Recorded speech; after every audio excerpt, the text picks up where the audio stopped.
Bueno, buenos días a todos. Vamos a comenzar con una de las charlas probablemente más polémicas de la universidad, que irá seguida, de hecho, por la propia polémica en sí misma, que es el debate que mantendré con el profesor Bastos. La charla lleva por título minarquismo o anarquismo, un tema, desde luego, de mucha actualidad, que preocupa mucho a la sociedad actual y que forma parte de la agenda política más inminente. Los liberales creo que tenemos una tendencia bastante natural a querer ser los más liberales de la habitación. De hecho, hay liberales que incluso han llegado a tildar a Murray Rothbard de comunista, porque lo que se valora en un grupo es quién se da más golpes en el pecho. Y por tanto, parece que si uno empieza a admitir que algunos principios quizá tengan algún problema en alguna parte, pues parecería que está traicionando a ese grupo, parecería que está traicionando esos principios y que, por tanto, a lo mejor debe ser colocado en otro grupo, por ejemplo, la tibia socialdemocracia. El propósito de esta charla es no tanto, supongo que es lo que muchos imaginaréis, tratar de sustituir este cartel por este otro, sino exponer cuáles son los límites actuales del programa político anarquista. ¿Bien? Entonces, querría empezar distinguiendo dos conceptos que creo que es pertinente diferenciar. Uno es el anarquismo filosófico y el otro es el anarquismo político. El anarquismo filosófico es una doctrina que básicamente propugna que el Estado no es soberano, que el Estado no tiene soberanía, que el Estado carece de autoridad política, que el Estado es como mucho un agente más y por tanto debe someterse a las mismas normas jurídicas que el resto, sin ningún tipo de privilegio sobre o frente al resto de los agentes. Por tanto, si no está permitido robar, el Estado no puede robar, por mucho que lo llame impuestos. Si no está permitido secuestrar, el Estado no puede secuestrar, por mucho que lo llame encarcelar por no pagar impuestos. Por tanto, el anarquismo filosófico, como digo, en lo que consiste es en no aceptar el dictat del Estado por el mero hecho de ser un dictat, una orden, un mandato del Estado, y la conclusión a la que nos conduce es que filosóficamente debemos exigir en cada momento las mayores cotas de libertad posibles. Yo creo que el liberalismo, no diré que es condición sine qua non, pero sí casa mucho con el anarquismo filosófico, y yo mismo me considero anarquista filosófico, es decir, yo rechazo cualquier principio de autoridad política del Estado. Y de hecho creo que el anarquismo filosófico, dentro de la filosofía política, es una rama de conocimiento, no diré ya absolutamente predominante, ni mucho menos, pero sí una rama una disciplina lo suficientemente desarrollada como para que una persona tenga motivos de peso, tenga motivos solventes, tenga motivos robustos para declararse anarquista filosófico sin, si lo queréis, que la comunidad académica lo mire como un bicho absolutamente raro y sin que además esté diciendo ninguna butad. Distinto, a mi entender, es el caso del anarquismo político. El anarquismo político es una doctrina que propugna la abolición, la desaparición del Estado y su sustitución por otra forma de gobierno, por otro sistema político de carácter voluntario. Si recordáis, he dicho que el anarquismo filosófico defiende ampliar la libertad individual a las mayores cotas posibles. Y aquí es donde entramos en la posibilidad o en la factibilidad. El anarquismo político plantea un proyecto político al que debe avanzar la sociedad. Y evidentemente, para avanzar hacia ese proyecto político que consiste en la desaparición del poder estatal, del Estado en sí mismo, deberíamos plantearnos dos cuestiones bastante elementales antes de desarrollar ese programa político para abolir el Estado. La primera ¿es posible un sistema político sin Estado, una cuestión de factibilidad, y la segunda ¿es deseable un orden político sin Estado?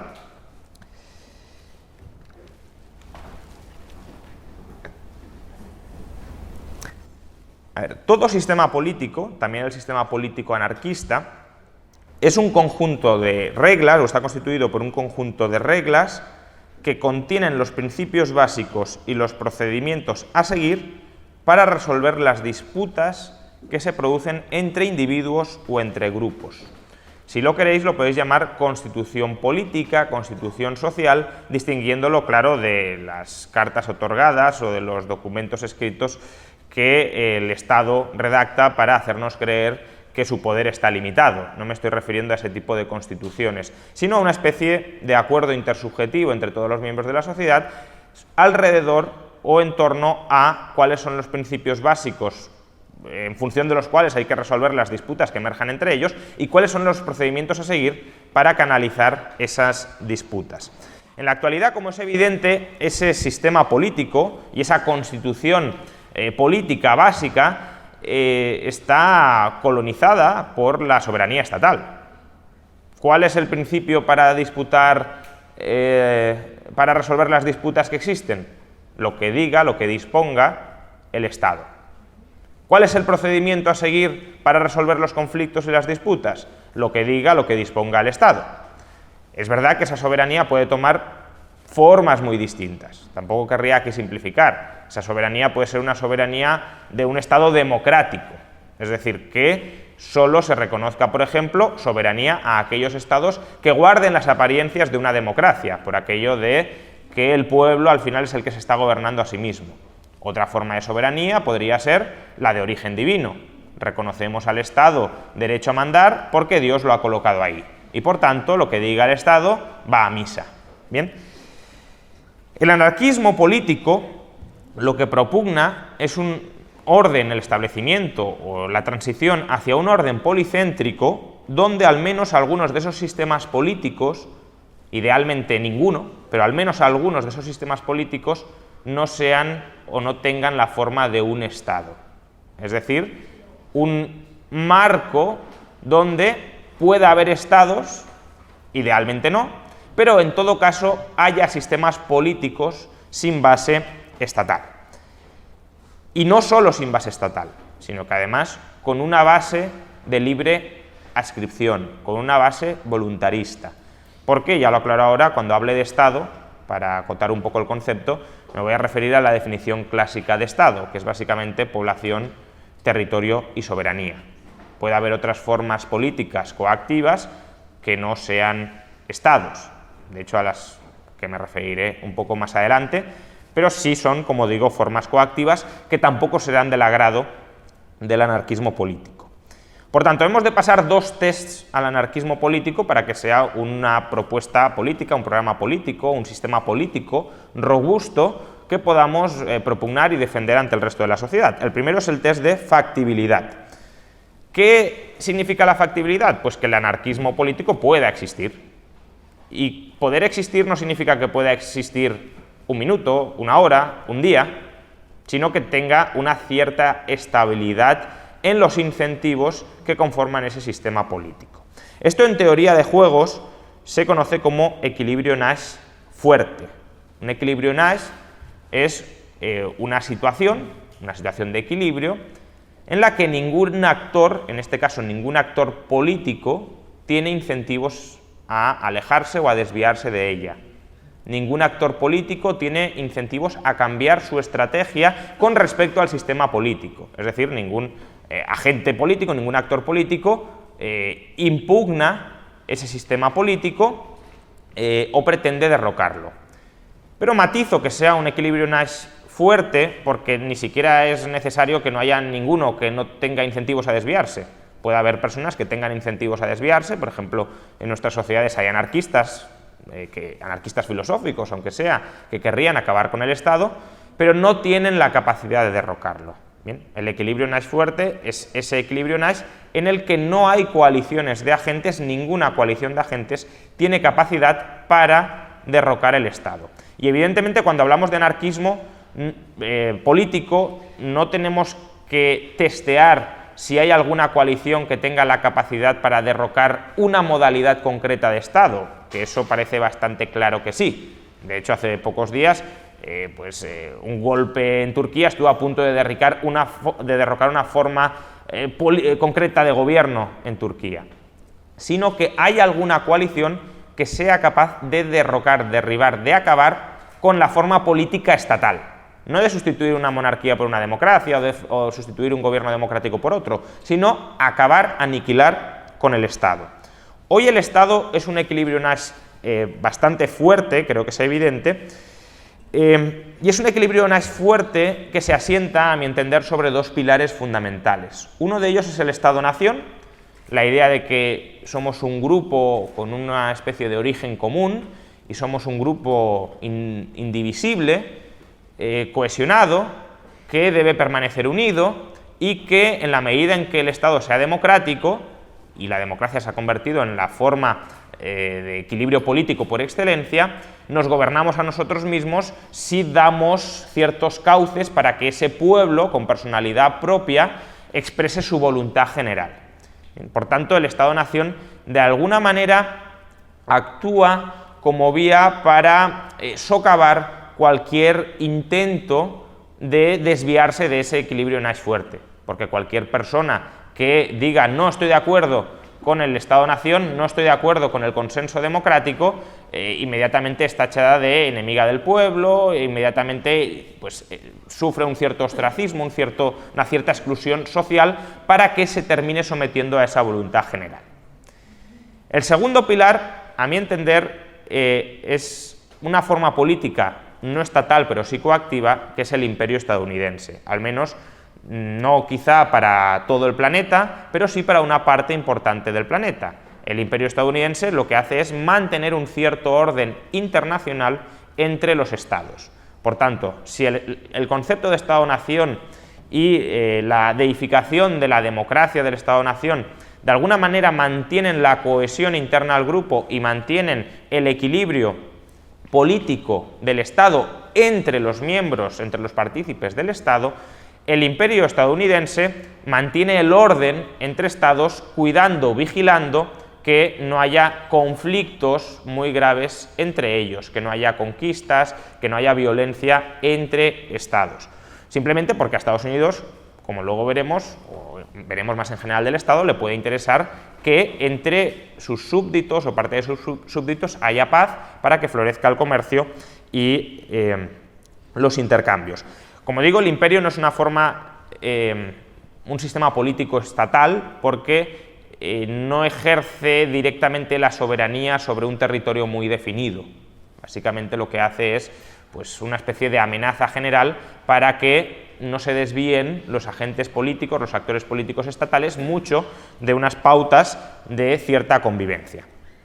Bien, ese es el test de factibilidad que debería superar el anarquismo político, que desde luego supera el Estado. Es decir, el sistema estatal es un equilibrio Nash bastante robusto.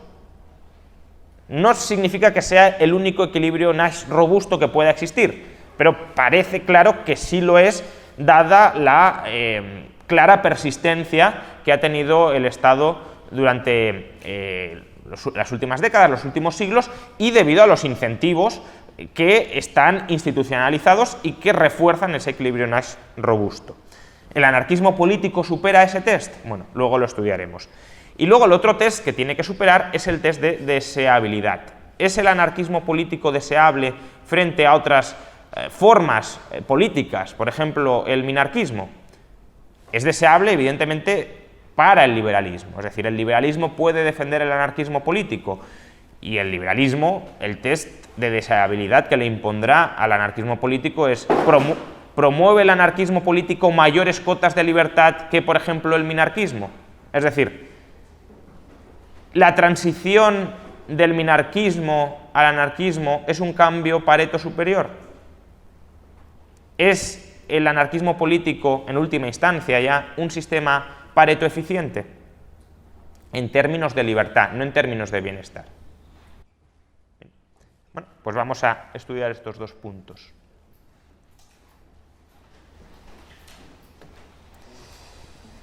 El principio básico del anarquismo político, como muy bien nos explicó el primer día Francisco Capella, es que el mecanismo clave, recordad, el sistema político es un acuerdo sobre los principios y los procedimientos básicos para resolver las disputas entre individuos o entre grupos.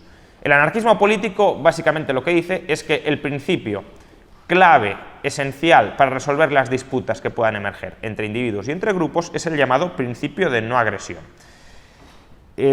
Todo sistema anarquista más o menos pretende fundamentarse sobre esta idea fundamental, que es la otra cara de la moneda de la voluntariedad, es decir, yo establezco relaciones voluntarias si tú no me coaccionas para que yo tome otras decisiones que no son voluntarias. Bien, parece que sea un principio muy claro, muy sencillo, muy objetivo, muy poco opinable, sobre el que versen muy pocas discrepancias y por tanto no digo que sea un mal candidato en torno al cual pueda emerger un cierto consenso amplio para regular las relaciones sociales. Es decir, al final podríamos concebir este principio de no agresión como un equilibrio nice en torno al cual todo el mundo se pone de acuerdo, está mal agredir a otro y por tanto hay restricciones sobre lo que podemos y no podemos hacer y sobre lo que puede hacer y no puede hacer el Estado. Y como el Estado en sí mismo se basa en una coacción sistematizada, en un monopolio de la violencia sobre un determinado territorio y la población que reside en ese territorio, el anarquismo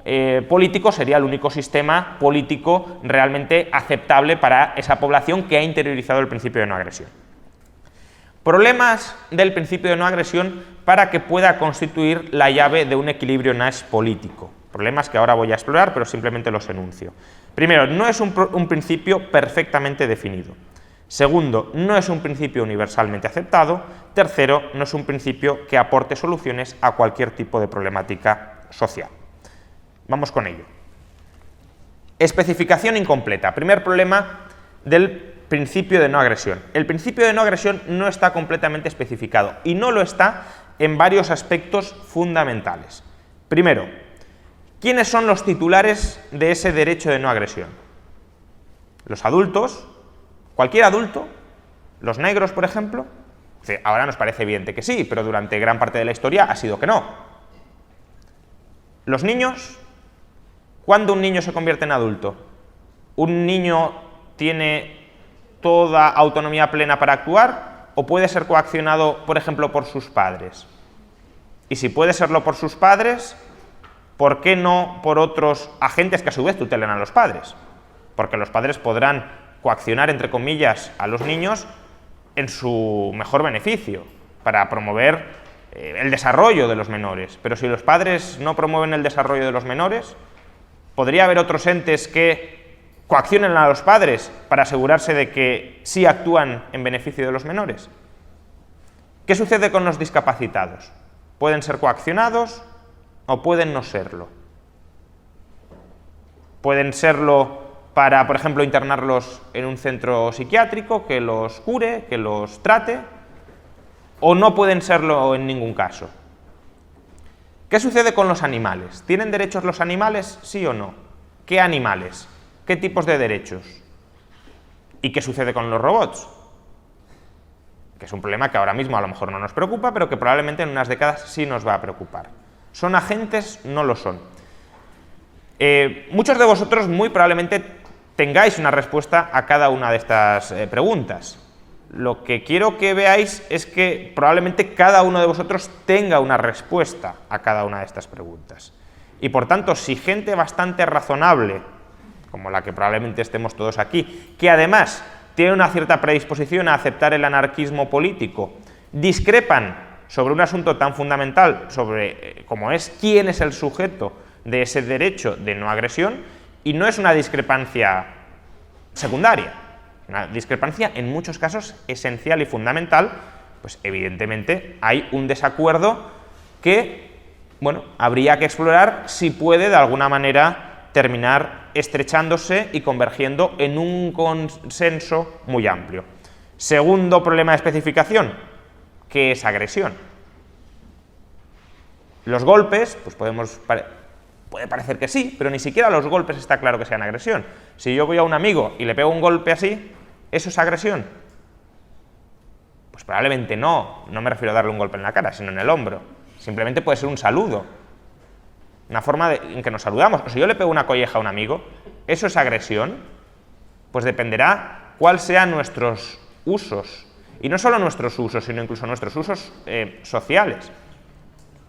Bien, es decir, el concepto de agresión está de nuevo inserto en una cierta intersubjetividad que define qué es agresión. ¿Los insultos son agresión o no lo son? ¿Las difamaciones son agresión o no lo son? ¿Las amenazas son agresión o no agresión? ¿Y cuándo empiezan a serlo? Es decir, si yo le digo a una persona, te voy a matar, es una amenaza probablemente no creíble, sobre todo si no soy un político. Si es un político, pues ya da un poco más de miedo. Entonces, ¿las amenazas no creíbles son agresión o no lo son? Porque pueden modificar el comportamiento de la gente. Una persona puede considerar que no es creíble y la otra a lo mejor creérselo, pero a lo mejor se lo cree porque tiene la piel muy fina, no porque de verdad haya objetivamente o haya muchos elementos para considerar desde un punto de vista externo que esa amenaza es creíble. Por tanto, ¿cómo ponemos el límite entre unas y otras? ¿Las rupturas de los contratos son agresión o no son agresión? El profesor Bastos, por ejemplo, dice que no, que todo contrato es una promesa. Paco Capella dice que sí, que todo contrato, la ruptura es una forma de agresión o una forma de violación de derechos. Y los dos son personas que sabemos inteligentísimas y que han dedicado gran parte de su vida a desarrollar una ética libertaria. ¿Cómo puede ser que todavía haya estas disputas irreconciliables? ¿Son reconciliables? Los ruidos, los olores, las externalidades que no existen, ¿son agresión o no son agresión? Cualquier ruido, cualquier olor. El profesor Bastos antes, muy inteligentemente, y yo concuerdo bastante con esa tesis, nos planteaba la idea de que si el olor, si el ruido, si la contaminación se produce con posterioridad al establecimiento de un derecho de propiedad, es una agresión. Bien. Es decir, creo que tiene bastante sentido, aunque ni siquiera todo el mundo compra esa tesis. Yo sí la compro. Pero, ¿qué volumen de ruido empezamos a considerar agresión? Si yo pongo la música muy bajita en mi casa y molesta al vecino de al lado, aunque el vecino de al lado se estableciera previamente a mí, eso es agresión. Y si el vecino de al lado está pegado en la pared para ver si tú has colocado música y pueda denunciarte por la externalidad negativa que le estás generando. Es decir, esa norma, esa regla de hasta dónde llega la agresión, ¿quién la marca? ¿Quién la determina? ¿Es objetiva? Por no hablar de humillaciones, acosos, robos, invasiones. Es decir, por ejemplo, el concepto de invasión. Si yo entro por error en tu casa, ¿estoy invadiendo tu propiedad? Si tú me invitas a marcharme y yo salgo después de haber entrado por error en tu casa, ¿eso es una agresión que merece una respuesta del ordenamiento jurídico? Pues bueno, habrá culturas probablemente que lo consideran una falta muy grave y habrá otras que no. El robo. El robo famélico, por ejemplo, ¿es agresión? Bueno, puede ser que sí, pero otras culturas pueden considerar que no, sobre todo si luego hay un resarcimiento, una compensación por ese robo famélico inicial. ¿Qué postura es la única razonable? ¿Hay solo una razonable o hay un abanico de opciones, todas ellas en cierta medida compatibles con el principio de no agresión? Pero más problemas de especificación. ¿Cuándo surgen los derechos? Porque hablamos, surgimiento del derecho de propiedad. Y la teoría parece más avanzada que tenemos en cuanto al surgimiento del derecho de propiedad es la lockeana de yo mezclo mi trabajo con los recursos y entonces se constituye la propiedad. Bueno, otros pueden pensar que a lo mejor esa no es la forma lógica de constituir la propiedad, pero da igual, es esa. ¿Qué es mezclar mi trabajo con el medio? Si yo, por ejemplo, mando un robot a Marte, el robot lo he fabricado yo, y ese robot va haciendo prospecciones, va excavando, va delimitando el terreno, ¿eso convierte a Marte enteramente en mi propiedad? Si yo tengo una tierra y dejo de usarla, ¿sigue siendo de mi propiedad? Sí, porque he mezclado originalmente mi trabajo, podríamos decir. Pero, es decir, ¿qué volumen de trabajo hay que acometer? ¿Basta con plantar un cultivo extensivo? ¿Basta con arar una vez el campo? ¿Basta con delimitar ese terreno? Son problemas que evidentemente van a surgir. Luego, ¿cómo transferimos la propiedad? Por contratos, podemos decir. Bien, pero ¿cuáles son los rigores o los ritos que tienen que rodear ese contrato? Si yo te digo, vale, la tierra es tuya, ¿eso ya es una transferencia de propiedad? Imaginad que lo digo borracho. ¿Eso es una transferencia de propiedad? Hay sistemas que son muy garantistas para transferir la propiedad y puede tener sentido que lo sean. Es decir, para transferir la propiedad es necesario una enorme cantidad de ritos, con testigos incluidos, para que se verifique esa transferencia de la propiedad. ¿Bien? ¿O qué sucede con el perfeccionamiento de los contratos, la perfección de los contratos? Es decir, ¿cuándo se ha suscrito un contrato? Por ejemplo, la discrepancia que teníamos antes. ¿Los contratos se pueden romper? Bueno, en parte es una polémica que surge de diferenciar promesa y contrato, que es una promesa no vinculante y que es un contrato vinculante. ¿Cuál es el tránsito de la promesa no vinculante al contrato vinculante? ¿Qué tiene que rodear a la promesa no vinculante para que se convierta en un contrato vinculante? Esos procedimientos no son objetivos o no están insertos en el principio de no agresión que constituye la ética libertaria, y son elementos que sí definen un ordenamiento jurídico, sí definen un sistema político y sí pueden dar lugar a conflicto entre individuos y entre grupos. Si nosotros entendemos que yo te transfiero la propiedad simplemente prometiéndote, oye, que te voy a dar la tierra, y tú no lo entiendes así, o yo no lo entiendo así y tú así, pues tenemos un conflicto, porque él se creerá propietario y yo no lo creeré propietario. Y luego, ya por último, también tenemos un problema de límites de los derechos. Es decir, el derecho de propiedad está limitado por algo.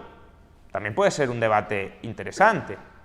Por ejemplo, si el derecho de propiedad está inserto en una comunidad política que es el encargado de alguna manera proteger ese derecho de propiedad, no tiene absolutamente ninguna obligación positiva el propietario con respecto a la comunidad política, aunque solo sea costear parte del sistema jurídico que salvaguarda y que acredita ese derecho de propiedad. Pero vamos más allá, propiedad intelectual. ¿Es propiedad o no lo es? Para muchos, para mí incluido, la propiedad intelectual es una limitación de la propiedad física, pero para otra gente no. Y es gente perfectamente inteligente, perfectamente razonable y que proporciona argumentos, bueno, yo creo, no tan buenos como los míos, pero en todo caso, argumentos que son bastante buenos. Y por tanto, es una cuestión sobre la que de nuevo recae una discrepancia razonable. ¿Qué pasa con las servidumbres? ¿Se pueden constituir o no? Las servidumbres son una limitación al derecho de propiedad. ¿Se pueden constituir? Sí. ¿Cómo? ¿Con qué límites? ¿Una servidumbre de vistas, por ejemplo, tiene derecho a limitar que el propietario del terreno sobre el que pesa la servidumbre de vistas construya un edificio? ¿Y cómo se constituye esa servidumbre de vistas? Por ejemplo, el caso que ponía el profesor Bastos. Los derechos anteriores tienen prioridad sobre los posteriores. Sí, vale, pero si yo construyo un edificio, inmediatamente obtengo un derecho de servidumbre de vistas sobre todos los terrenos colindantes. ¿O qué hace falta para que surja ese derecho? Y luego, por no hablar de cómo se fijan las compensaciones por la vulneración de los derechos, o si existen derechos positivos. Algo que a lo mejor aquí parece, pues hay un cierto consenso que no, pero entiendo que mucha gente pueda pensar que a lo mejor sí existe algún derecho positivo de cara al resto de las personas, por ejemplo, para mantener, un debate que hemos sostenido muchas veces, su capacidad de agencia, es decir, para mantenerlos vivos. En todo caso, no digo ni que sí ni que no, pero son debates que muchos libertarios mantienen y que no son incompatibles con casi ninguna de las interpretaciones del principio de no agresión.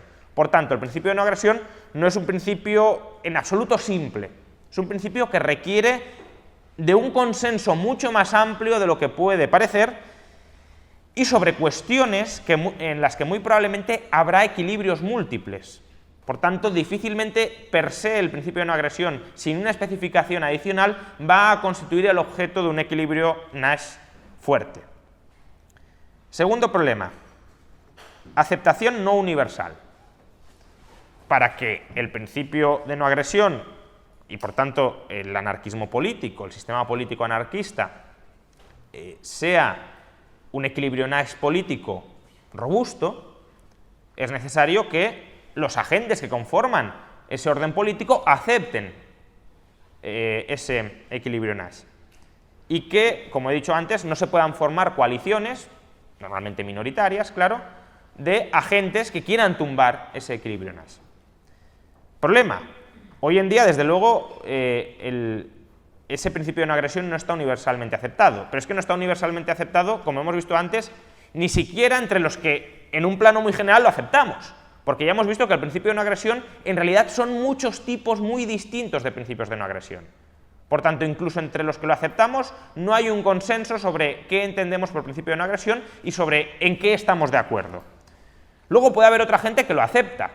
Sí, yo estoy de acuerdo en que es un mal principio ético, jurídico, que la gente se agreda entre sí. Pero pueden subordinarlo, los límites de los que hablaba antes, a otros principios que igualmente consideran valiosos. Por ejemplo, la igualdad, la suficiencia, la cohesión social. Por tanto, puede haber gente que, sí, yo te compro el principio de no agresión, pero es un principio más entre otros, no es el principio prioritario sobre los demás. Y luego, desde luego, puede haber gente que rechace el principio de no agresión, y lo rechace a las claras. Y no me refiero solo a psicópatas, que desde luego, es decir, una persona que rechaza el principio de no agresión, pues algún tipo de psicopatía probablemente tenga. Pero también rechazar el principio de no agresión puede ser una estrategia evolutiva inteligente, por lo que voy a explicar a continuación.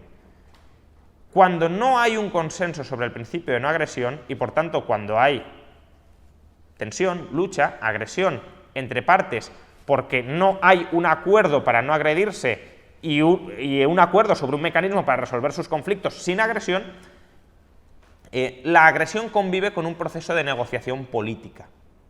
Un proceso de negociación política entre el agredido y el agresor. ¿Por qué? Porque la violencia es costosa para ambos. La violencia consume recursos para ambos. Es decir, a menos que yo te quiera aniquilar a ti, que es una posibilidad, pero en todo caso, una vez te aniquile, ya el conflicto habrá desaparecido.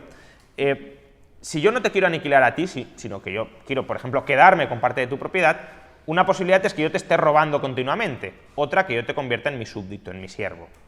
Es mucho más eficiente si tú aceptas dejar de defenderte, es decir, que cuando te ataque no me vas a responder, a cambio de que tú me pagues un tributo o me pagues un impuesto para que yo tampoco te ataque. Entonces, evolutivamente, la reducción de los costes de transacción de la violencia tiene sentido minimizar la violencia, pero esa minimización de la violencia tiene lugar en paralelo a un proceso de transacción política, a un proceso de negociación política, por el cual el agresor negocia con el agredido. Entonces, como os decía, el que señalice y el que se comporte como que rechaza el principio de no agresión tiene ventajas evolutivas para, si además tiene poder, ahora lo voy a explicar, para obtener una mayor parte de la tarta de ese proceso o resultante de ese proceso de negociación política. Si yo voy diciendo, no, yo acepto que no te pueda agredir, y está claro que no te puede agredir, pues en cierta manera esa persona está reconociendo que tenemos que llegar a un tipo de acuerdo, quizá no muy concretamente especificado, pero a un tipo de acuerdo sin violencia. Y si yo no puedo jugar la carta de la violencia, si yo no puedo justificar que emplee la carta de la violencia, no podré parasitarte creando una constitución política que consolide el parasitismo de mí hacia ti. Bien, por tanto, evolutivamente tiene sentido que haya agentes fanáticos que acepten como legítimo coaccionar a los demás, esclavizar a los demás, machacar a los demás. ¿Por qué? Porque, como os digo, así pueden entrar en ese proceso de negociación política del que pueden salir beneficiados. ¿De qué depende el resultado de ese proceso de negociación política? Pues depende esencialmente de la capacidad que tenga cada agente para imponerle costes a los demás. No depende solo, es decir, los costes no son únicamente costes de violencia. Ese es un coste quizá muy primitivo, muy primario, que es cierto y que es muy importante, pero no es el único coste. Otro coste puede ser el chantaje sexual, chantaje de posesión de recursos. Imaginad que yo soy una persona que tengo unas habilidades médicas que tú no tienes. Bueno, yo te puedo chantajear en el sentido de, bueno, si tú me agredes sistemáticamente, a lo mejor acabas conmigo, pero yo no te voy a curar. Por tanto, a ver a qué acuerdo llegamos para que yo, vale, sí, si tú acudes a mí y me pagas, te voy a curar, y tú te abstienes de agredirme. Bien. O la influencia que el agredido pueda ejercer sobre el agresor. En terminología de Paco, si conseguimos insertarle un meme al agresor por el cual él internalice que agredir está mal, los costes psicológicos del agresor a la hora de agredir se elevan y por tanto también conseguimos una mejor negociación.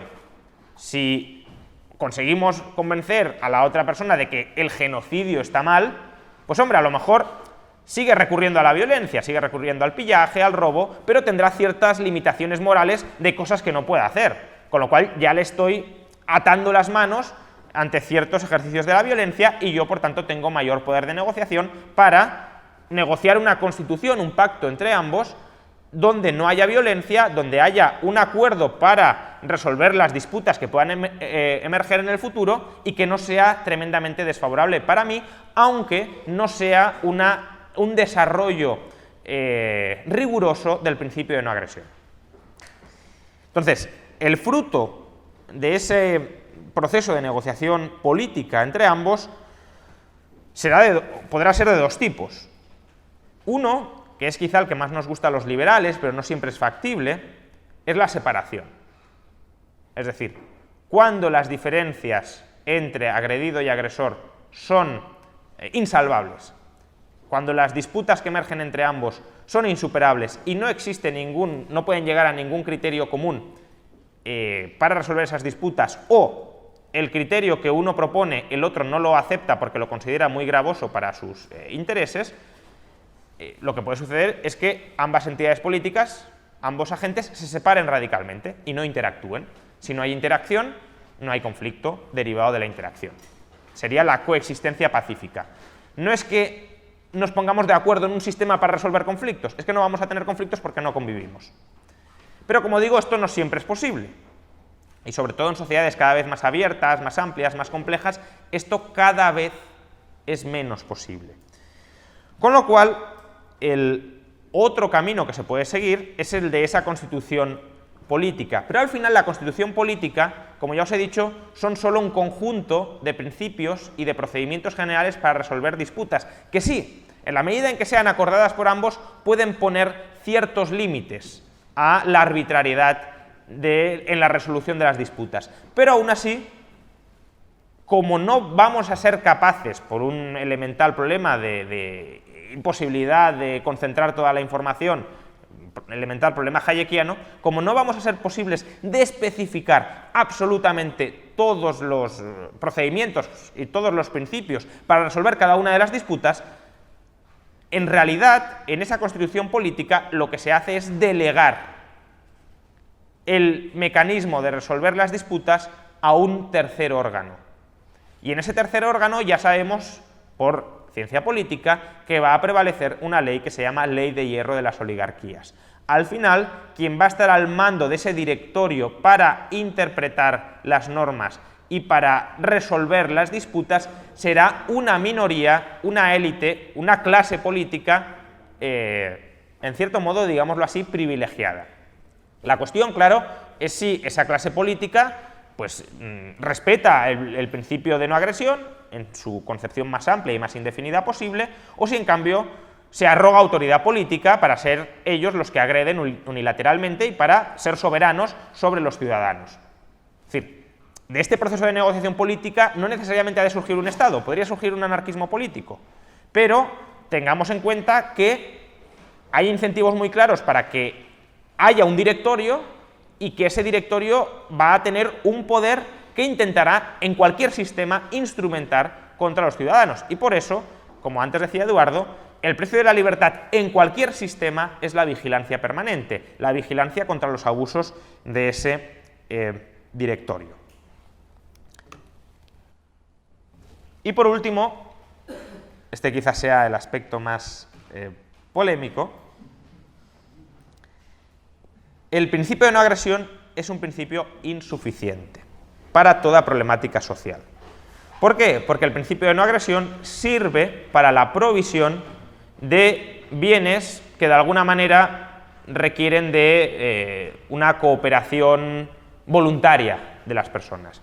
¿Qué pasa? Hay un tipo de bienes que básicamente tienen que ser provistos, tienen que ser ofertados de manera conjunta por todos los beneficiarios, y sin embargo no podemos excluir a cada uno de esos beneficiarios de recibir los frutos de la provisión de ese bien. Es lo que se conoce como bienes públicos. Los bienes públicos evidentemente existen. Hay problemas de coordinación a la hora de proveer ciertos bienes que, como digo, son difícilmente excluibles más allá de una determinada área, de un determinado grupo, y que necesitamos a todos los miembros de ese grupo para que ese bien pueda llegar a existir.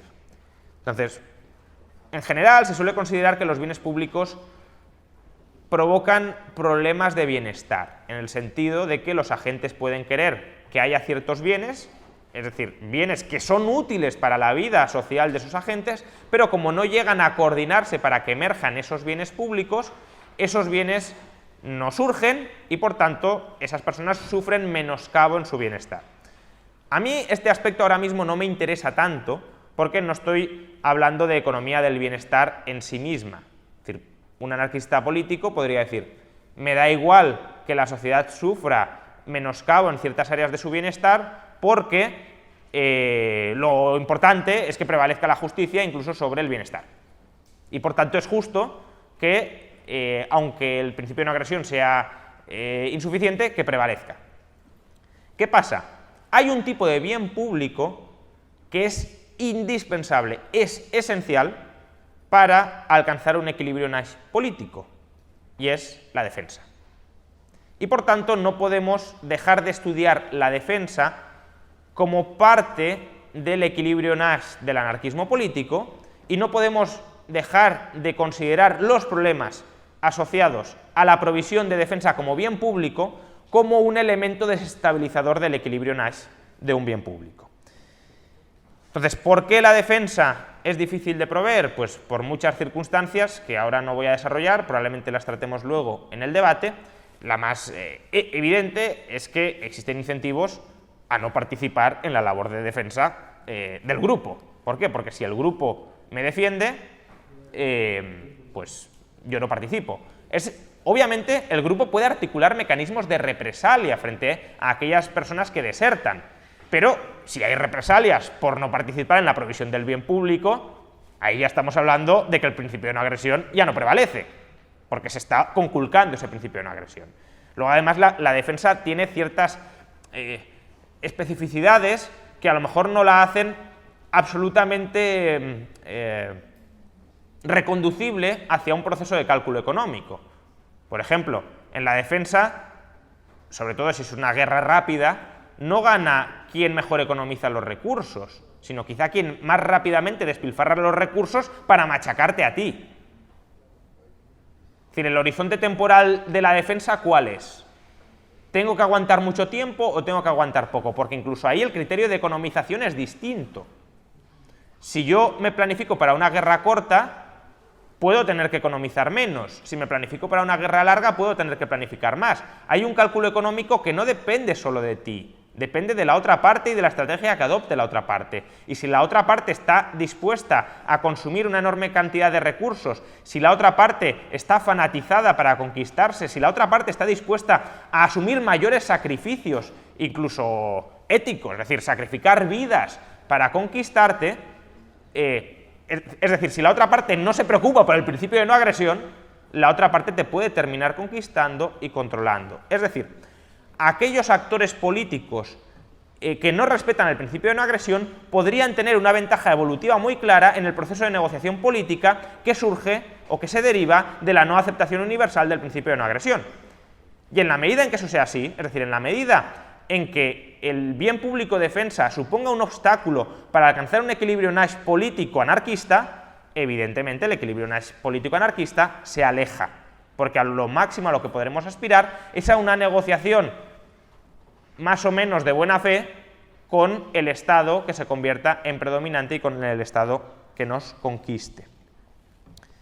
Bien, estas tres consideraciones en cuanto a la factibilidad del equilibrio Nash político.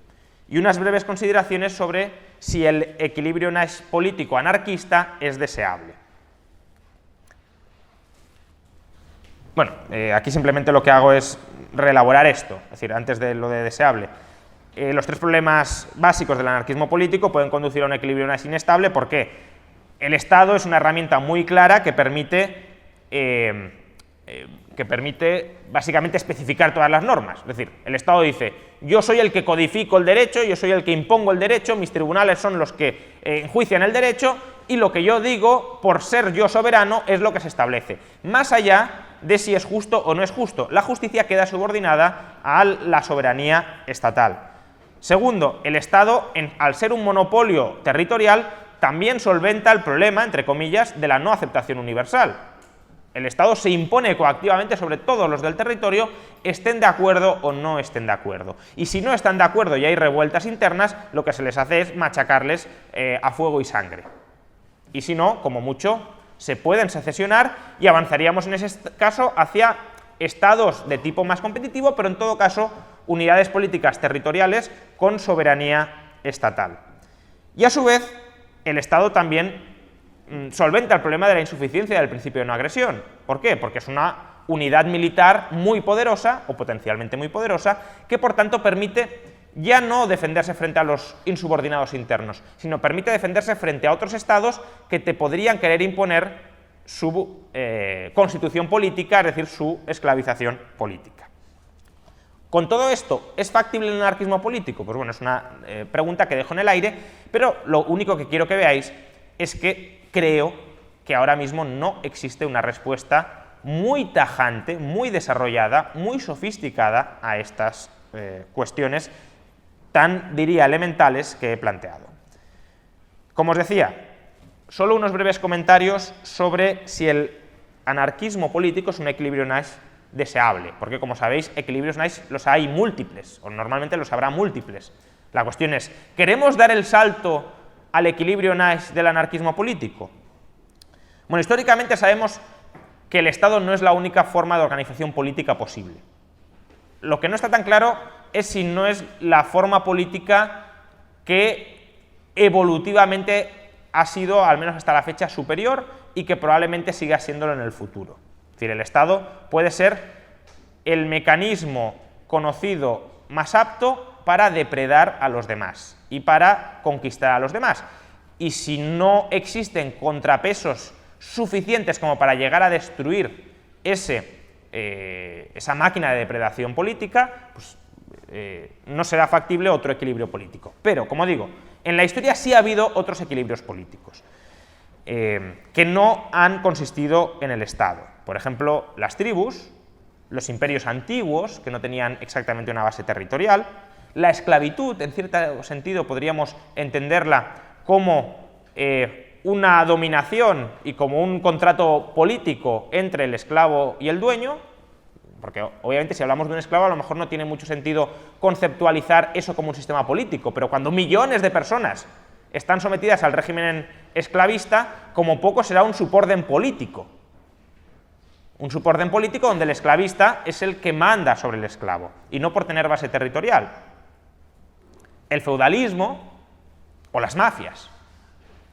Las mafias tampoco son claramente una forma de Estado. Probablemente no se las reconozca soberanía a una mafia, pero te ajustas porque estás dominado por ellas y te callas porque estás dominado por ellas, aunque tú no les reconozcas soberanía.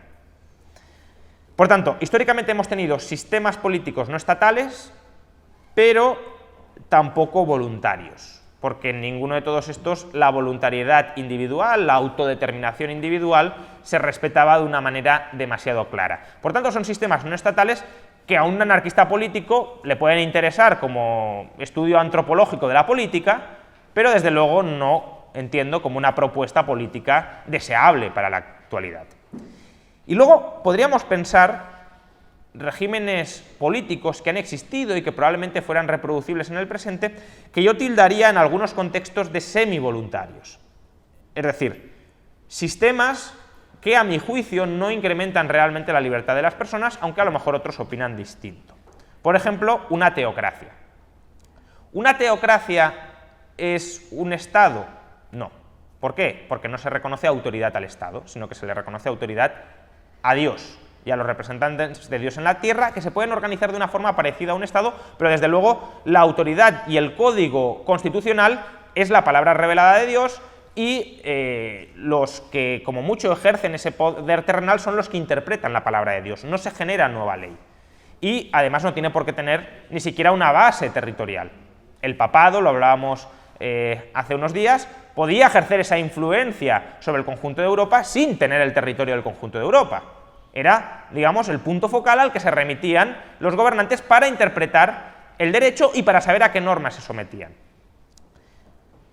¿Qué problema tiene la teocracia? Pues hombre, que para que la teocracia sea un sistema viable es necesario un proceso de adoctrinamiento personal muy intenso para que te creas toda la doctrina teocrática. Y además es muy probable que el conjunto de normas que contenga la teocracia y a las que te tengas que someter no sean en general muy respetuosas con la libertad individual.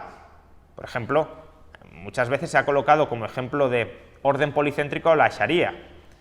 Puede serlo, es decir, la Sharia no es un Estado, pero desde luego tampoco creo que sea el tipo de orden policéntrico al que queramos avanzar los liberales. Otro tipo de orden semivoluntario, se me ocurre, podría ser el caudillismo militar. Es decir, a mí el militar no me conquista, sino que yo me sumo voluntariamente a su ejército porque es el que tiene más posibilidades de defenderme. Pero si me sumo a este, casi con un cheque en blanco, a este sistema militar caudillista, prácticamente integro un campamento militar, probablemente sea porque estemos en un contexto de guerra muy cruenta, donde si yo no me sumo a algún bando, vaya a ser aniquilado. Entonces, ¿es un sistema voluntario? Sí. ¿Es un sistema donde puede haber un cierto equilibrio entre ambos bandos? Sí. ¿Es un sistema al que queramos ir los liberales? Yo creo que no, porque no es un sistema que amplía las libertades, sino que lo reduce. ¿Puede haber órdenes policéntricos, órdenes anarquistas que sean superiores al minarquismo? Es decir, a un Estado donde el anarquismo filosófico constriña enormemente las competencias que tiene ese Estado y donde siempre estemos presionando para que el Estado tenga menores competencias. Bueno, no es imposible de verlo. Es decir, sería necesario encontrar o crear un punto focal libertario. Es decir, generalizar, por ejemplo, las ideas libertarias para que mucha gente acepte el principio de no agresión, y ese principio de no agresión, con todos los problemas que ya he comentado antes, que son muchísimos, se convierta de alguna manera en el mecanismo general de resolución de disputas. Si lo queréis, la Biblia de toda la sociedad política. ¿Qué pasa? Que las ideas liberales para gente honesta, no digo que las que no los compren sean deshonestos, pero para gente honesta pueden ser muy atractivas. ¿Qué pasa? Como también se nos ha explicado mucho durante estos días, hay incentivos evolutivos muy claros para ir en contra de las ideas liberales. Es interesante no ser liberal, porque puede ser interesante parasitar a los demás, puede ser interesante crear grupos de presión que parasiten a los demás, puede ser interesante, en definitiva, lavarle el cerebro a la sociedad para generar un síndrome de Estocolmo para que esa sociedad, o parte, subgrupos de esa sociedad, se subordinen a ti. Y por tanto, extender las ideas de la libertad siempre se va a encontrar con muchas resistencias de grupos interesados en que esas ideas no sigan creciendo. Y en la medida en que no sigan creciendo, tendremos problemas, tendremos conflictos, salvo que consigamos reducir, que no es que sea imposible, pero sí ved que es complicado, salvo que consigamos reducir esas ideas y esos intereses antiliberales a un espacio en el que no se puedan coaligar para tumbar el principio liberal. Y además, esto es tanto más complicado porque esto se tiene que lograr cada generación. Cada generación olvida las enseñanzas y los principios que ha aprendido la anterior. Ese conocimiento es difícil de transmitir y, por tanto, nos podríamos encontrar con un ciclo, con una inestabilidad cíclica dentro del anarquismo político. En la medida en que no seamos capaces de transmitir generalizadamente principios libertarios a las generaciones venideras podrían aceptar conculcaciones sistemáticas del principio de no agresión. En resumen, el anarquismo político es un prometedor, un muy interesante y un apasionante programa de investigación científico que además se está desarrollando desde algunas universidades, por ejemplo la George Mason en Estados Unidos. Y está muy bien que se haga y es muy, ya digo, muy interesante, y yo mismo en algún momento me gustaría contribuir a este debate tratando de analizar en qué medida ese anarquismo político es relativamente estable o no lo es. De hecho, aunque yo he criticado aquí bastante el anarquismo político, no tengo una idea preconcebida muy fuerte, sino más bien, quizá al contrario, de que el anarquismo político no sea viable. Es decir, yo no estoy radicalmente en contra de la posibilidad de que el anarquismo político sea viable. De hecho, como intuición, creo que sí puede serlo bajo ciertas condiciones muy difíciles de alcanzar, pero en todo caso, condiciones hacia las que creo que merece o por las que merece la pena luchar. Ahora bien, hoy en día las conclusiones del anarquismo político no son robustas, no son solventes. No podemos presentar científicamente, no podemos presentar en la academia, nadie lo ha hecho, una demostración más o menos razonable, más o menos robusta, de que el anarquismo político es viable. Es verdad que tenemos ideas sueltas, comentarios sueltos, historietas sueltas, que parecen acreditar que, bueno, a lo mejor en algún entorno todo esto sea posible, pero no hemos descrito un modelo equiparable al que podría ser educación privada, sanidad privada, pensiones privadas. Incluso en torno a ellas hay discrepancias, pero en todos estos ámbitos creo que tenemos una cantidad de conocimiento, tanto teórico como empírico, como histórico, mucho más grande para verdaderamente presentar el caso y presentar la batalla seria en su favor. No así en el anarquismo político. ¿Y por qué?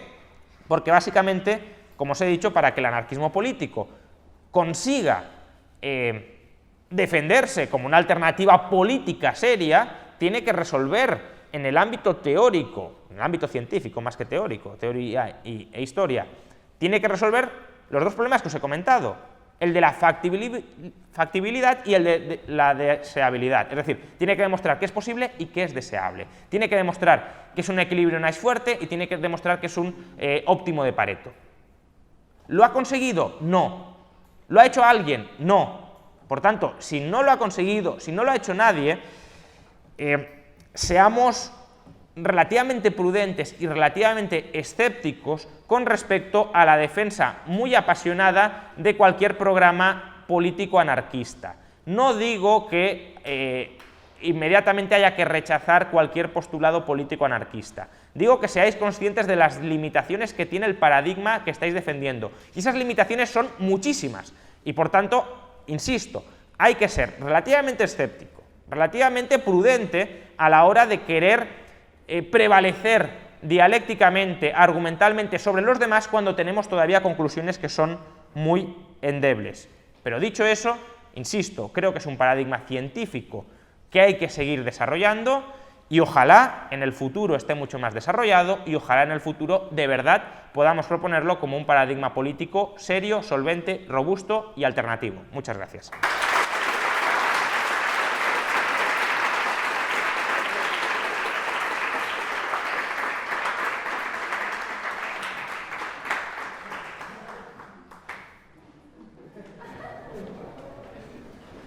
Buenas tardes, profesor Rayo. Yo quería hacerle una pregunta o un comentario.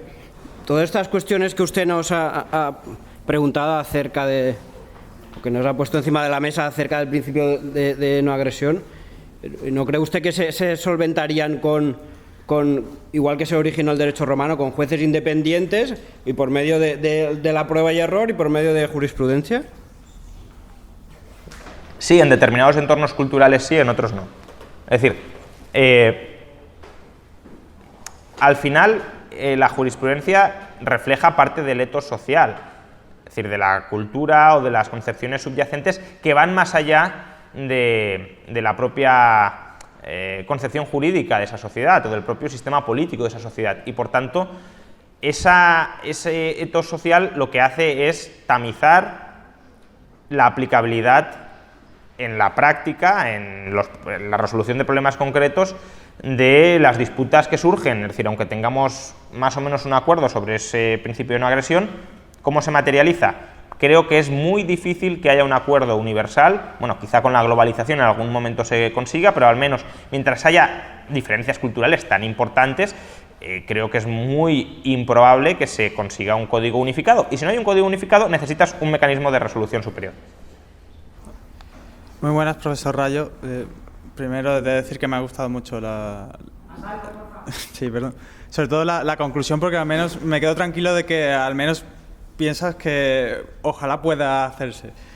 Le haría muchas preguntas porque tengo el mismo dilema, pero bueno, voy a hacer dos por no alargarme demasiado.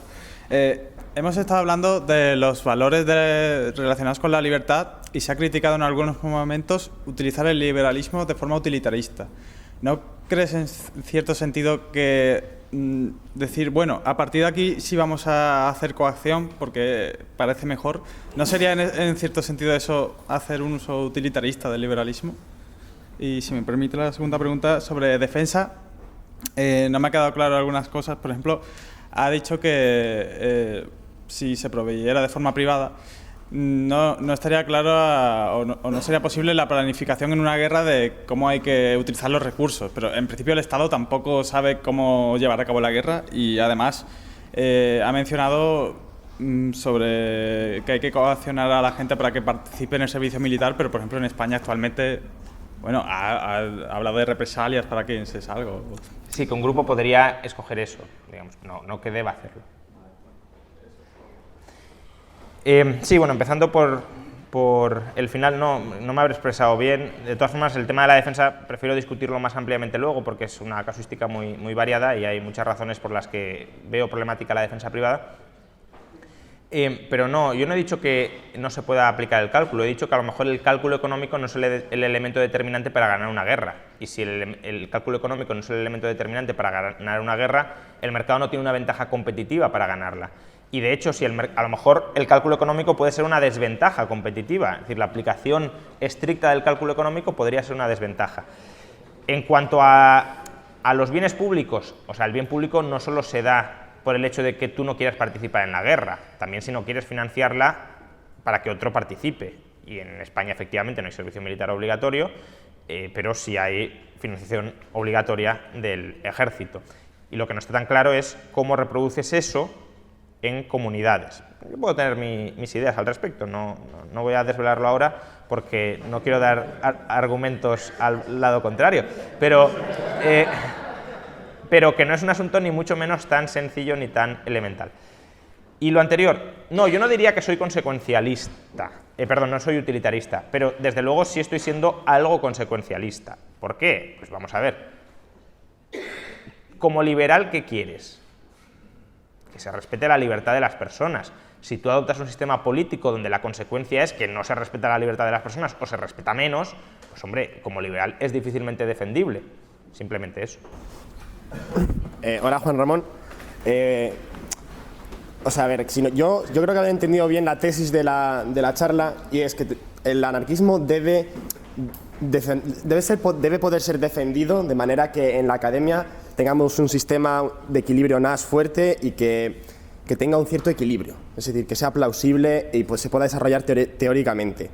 Solo que, bueno, yo voy a intentar coger este argumento, coger la debilidad del anarquismo, darle la vuelta y utilizarlo como su mayor fortaleza. Es en parte imposible demostrar eso, porque si, citando al profesor Huerta de Soto, si tenemos una sociedad que es tan dinámica, en la que tiene creatividad, información que todavía no ha sido creada y que responde a incentivos, ¿tú crees que es posible a priori demostrar que un sistema anarquista es posible cuando parte de los incentivos y de la información que es necesaria para justificarla no ha sido creada todavía hoy? Es decir, yo, por ejemplo, en 1975 ya había Internet, pero posiblemente no podíamos justificar cómo funcionaría, pues no sé, la economía colaborativa o un montón de tipo de cosas. Quiero decir que, aceptando la crítica, lo que me gustaría proponer es un razonamiento contrario. Es decir, ¿puede el anarquismo a priori y de una manera lógica demostrar que es posible sin ponerse en práctica literalmente? O como dice Taleb, que también sé que es un autor que te gusta, si ponemos en práctica estos métodos y vemos cuáles por ensayo y error funcionan de manera descentralizada, por incentivos veremos cuáles funcionan y cuáles no, como con las empresas que tienen beneficios y pérdidas, y veremos a la larga cuáles son los más eficientes. Bueno, yo ahí diría varias cosas. La primera, si tú crees que no eres capaz de demostrar que el anarquismo político es viable, pues di, yo soy anarquista, pero no sé si va a funcionar o no. Con lo cual creo que no vas a convencer a mucha gente. Y de hecho, yendo un poco más allá, si da igual lo que digamos porque el anarquismo va a llegar, pues ¿qué más da? No, bueno, es que al final, si nosotros damos esta batalla de las ideas, es porque creemos que para llegar a ese equilibrio político hacen falta las ideas. Pero si tu idea es, yo no puedo demostrar nada, simplemente me gusta esto, pero no sé si va a funcionar o no, pues creo que esa es una idea poco atractiva para expandirse. Aparte también es una ciencia formal, bueno, es formal, y es cierto que muchas veces hay teorías de imposibilidad. Entonces, en una ciencia formal está bien explicar cuáles son las limitaciones del propio sistema que estás utilizando, y si una vez las sabes, utilizar lo que tienes para llegar a la cota más alta, pero sabiendo sus limitaciones. Bueno, pero es que solo puedes modelizar. Puedes decir, vamos a ver, en este contexto institucional, ¿es posible el anarquismo o no? ¿Bajo qué condiciones? Si el contexto institucional es distinto, pues evidentemente las condiciones serán muy distintas. Si nos moviéramos en un mundo exclusivamente de realidad virtual, en un Matrix, por ejemplo, pues en ese mundo de realidad virtual, pues probablemente fuera posible un anarquismo político, y eso también lo puedes modelizar. La cuestión es demostrar que en distintos contextos es viable. Evidentemente siempre has de reconocer que existe un elemento de incertidumbre ineradicable, también para la forma política estatal, eso es evidente. Pero de la misma manera que es relativamente trivial, bueno, no trivial, pero vamos, que se ha hecho, demostrar que el Estado es un equilibrio Nash, no se ha hecho con el anarquismo. Ni están muy claras cuáles son las condiciones para que ello sea así. Y tampoco está muy claro qué pasa dentro de ese orden policéntrico cuando hay discrepancias entre interpretación de reglas superiores. Ramón, dijiste que demos por sentado que hay bienes públicos y luego metiste la defensa como acaso el primero de tu lista. Mi pregunta es, ¿por qué la defensa antes que el de la justicia, que el criterio de justicia? O sea, eso es pensar que las sociedades se organizan solo a fuerza de que alguien las alambre y que establezca el sistema de defensa, pero a mi manera de ver, los sistemas de defensa son sistemas de defensa de criterios de justicia previos, porque si no sería darle la frontera al lugar hasta donde da el poder del que alambra, y no en función de ningún criterio de justicia imperante ahí. O sea, eso es... O sea, poner la defensa primero tiene un sentido ex ante de tu interpretación del orden. Si uno dijera que es la justicia, ¿acaso la frontera del Estado, de la nación o de lo que estás planteando sería bien otra? Porque sería el punto de partida para definir luego el criterio de defensa y no a la inversa. La pregunta concreta es ¿por qué pones la defensa exterior antes de la justicia como el primer orden público o el primer bien de orden público a ser defendido? No, vamos, no creo haber hecho eso, aunque me puedo haber expresado mal. Si no he puesto la justicia, o sea, antes de hablar de la defensa, he estado hablando todo el rato de concepciones de justicia compartidas y de criterios comunes o discrepantes sobre cómo interpretar el principio de no agresión. Entonces, lo que digo es, no veo en absoluto complicado que existan grupos más o menos amplios, tampoco muy amplios, pero que sí tengan una concepción de justicia común, compartida. La cuestión es cómo ese orden crece, y cuando ese orden crece ya entramos en ese proceso de negociación política de conflicto de visiones jurídicos, y ahí la defensa es donde juega un papel que también he dicho, no es ni siquiera el único, es importante, muy importante, pero la capacidad, por ejemplo, que tenga un grupo de influir a otro también juega ese papel, y ahí de nuevo entraría la posibilidad de articular una justicia superior a los grupos, es decir, trasladar ideas compartidas sobre cómo resolver disputas entre ellos sin recurrir a la violencia. Pero la defensa también, y la defensa creo que es particularmente importante cuando estamos valorando la no agresión, porque al final la defensa es lo que te permite agredir o no, imponerte o no a otro, y por tanto, digamos, bascular o alejarte de ese orden anarquista en privilegio o en ventaja de una de las partes. Entonces, vamos, creo que el orden se puede dar sin defensa, sin necesidad de defensa, o dentro de un grupo, que ese grupo puede ser relativamente amplio, pero la cuestión es cómo sigues escalando el tamaño de ese grupo, y ahí la defensa es donde ya puede empezar a jugar un papel importante. Señor Rayo, don Juan Ramón, permítame que le tutee porque ha madurado usted mucho. Me han gustado no solo los contenidos, sino especialmente el final, cuando ha relacionado las ideas con el fanatismo o con el entusiasmo. Entonces, algo que no sé si dije yo el otro día, pero me gustaría resaltar, es que cuando defiendes ideas extremas, y además raras, en el sentido que son impopulares y mucha gente no la entiende, conviene tener mucho cuidado, ¿eh?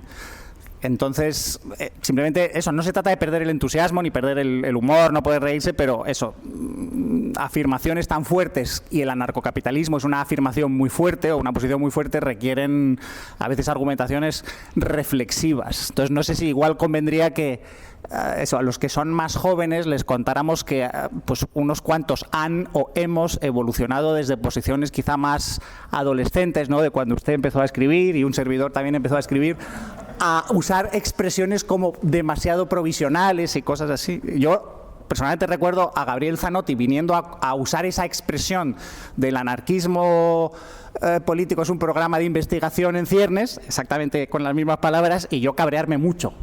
O sea que siento que si se está pasando eso es normal, nos pasa a todos, y quizá queráis avanzar y darle una pensada.